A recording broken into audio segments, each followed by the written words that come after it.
इस वीडियो में सेमराइज विद्यालय शिक्षक चयन परीक्षा की तैयारी के लिए पर्यावरण अध्ययन विषय की वैकल्पिक प्रश्नोत्तरी प्रस्तुत है। नमस्ते साथियों, जिन शिक्षक साथियों को पर्यावरण अध्ययन विषय मिला हुआ है उनके लिए हमने पर्यावरण की पाठ्यपुस्तकों से वैकल्पिक प्रश्नोत्तरी तैयार किए हैं। आइए साथियों प्रारंभ करते हैं।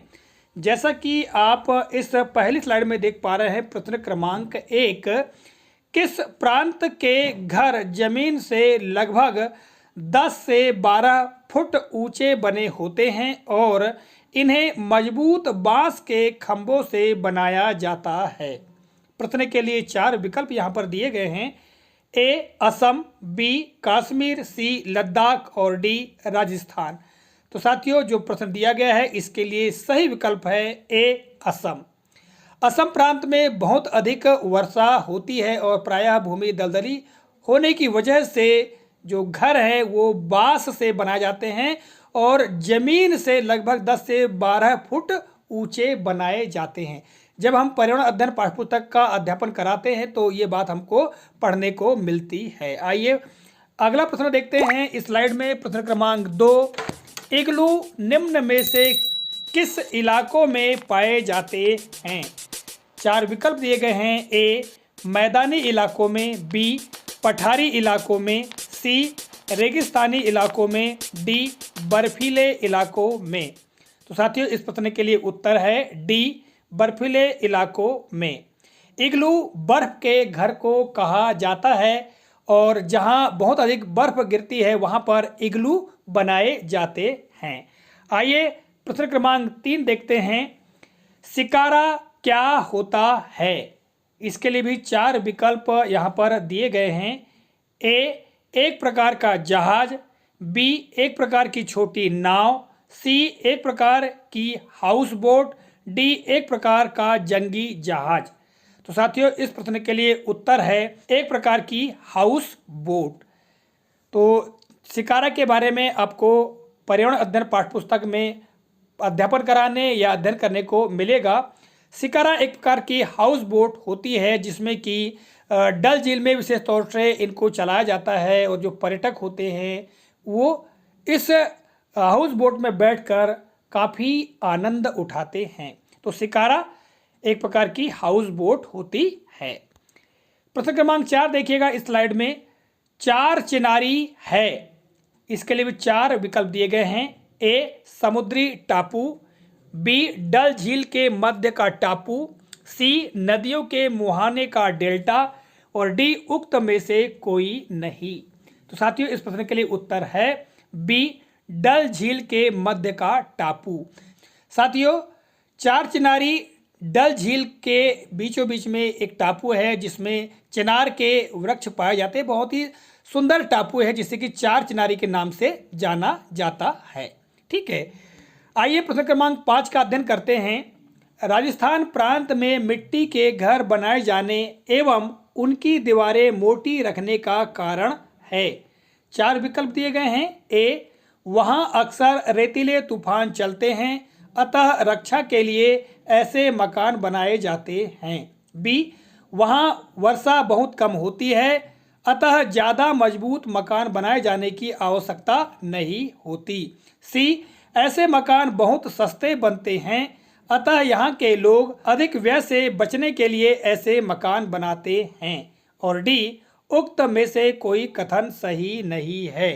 तो साथियों जो प्रश्न दिया गया है इस प्रश्न में हम सही उत्तर देखें तो डी होगा, उक्त में से कोई कथन सही नहीं है। जैसा कि विकल्प नंबर ए, बी और सी दिया गया है तो इन तीनों विकल्पों में से कोई भी कथन सही नहीं बैठता है, क्योंकि राजस्थान प्रांत में हम देखें तो वर्षा तो कम होती है किंतु वहाँ गर्मी बहुत अधिक होती है। तो उस गर्मी से बचने के लिए मिट्टी के घर बनाए जाते हैं और मिट्टी के घरों की जो दीवारें होती है बहुत मोटी बनाई जाती है जिससे कि गर्म हवाएं अंदर प्रवेश न कर सके। तो ये जो विकल्प दिए गए हैं इन विकल्पों में से कोई भी सटीक नहीं बैठता, इसलिए विकल्प नंबर डी सही होगा। प्रश्न क्रमांक 6 देखिएगा। बच्चों को यह बताने कि हम जानवरों को पालते हैं तथा उनकी देखभाल करते हैं, इससे अब ये प्रश्न दिया गया है और इसके लिए 4 विकल्प देखिएगा। ए, बच्चों को पशुओं एवं अन्य जानवरों का महत्व समझ आएगा। बी, बच्चे इस संबंध को समझने में अपने परिवेश में जीवों की आपसी निर्भरता को समझ पाएंगे। सी, बच्चे परिवेश के जीवों के प्रति संवेदनशील होंगे। और डी, उक्त सभी कथन सही हैं।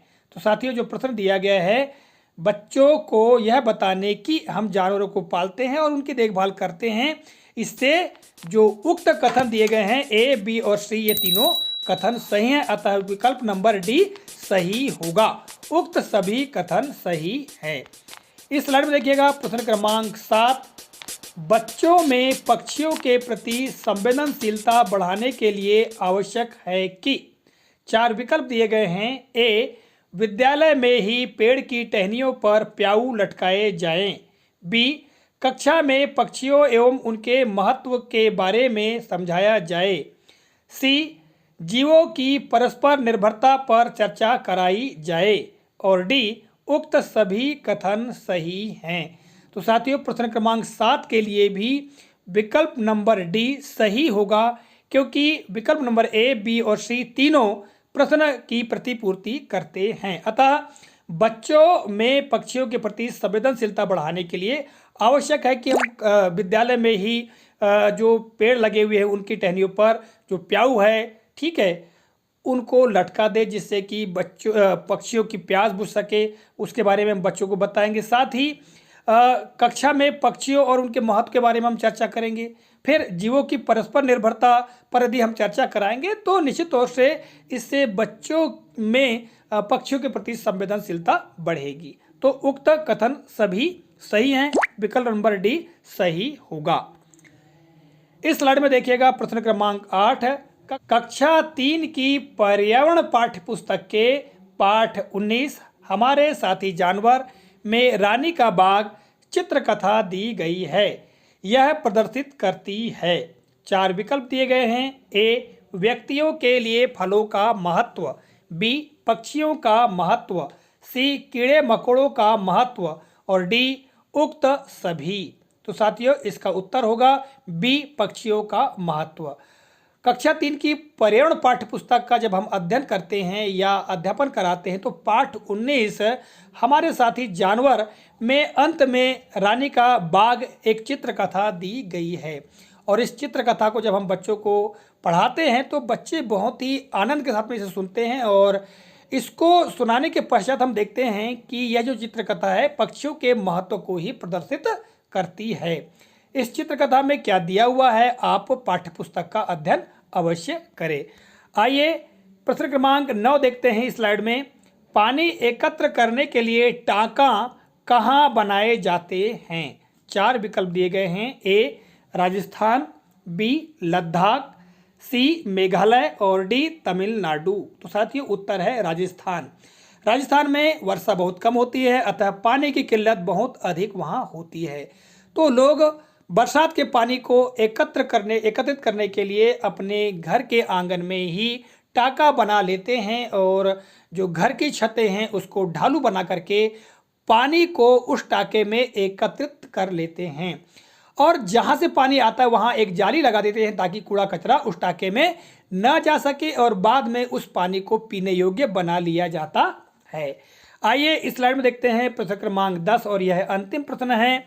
बच्चों के किताबी ज्ञान को जीवन के अनुभव से जोड़ने के लिए 4 विकल्प दिए गए हैं। ए, स्थानीय तौर तरीकों से परिचय कराना चाहिए। बी, माता पिता से जानकारी इकट्ठी करवाना चाहिए। सी, कक्षा में चर्चा करानी चाहिए। और डी, उक्त में से कोई कथन सही नहीं है। तो साथियों, इस प्रश्न के लिए सही उत्तर होगा ए, स्थानीय तौर तरीकों से परिचय कराना चाहिए।